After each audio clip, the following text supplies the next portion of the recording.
Hi and welcome to another instalment of how to keep your Suzuki Jimny in as pristine and corrosion free state as it was when you picked it up from us at My Suzuki.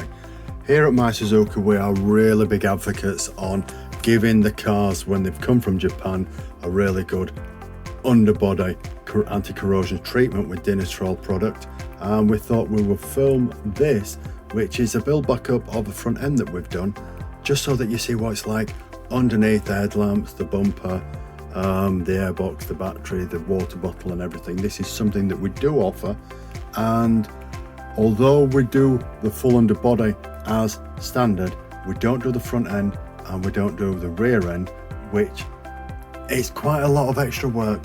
But as you'll see in a minute, the front end can be a problem area if it is allowed to go to wreck and ruin with the salt that we use in the UK.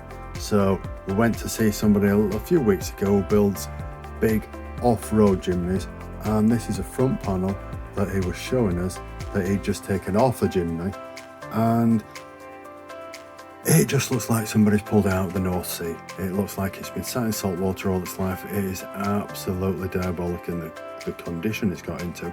Don't let your car get into this condition.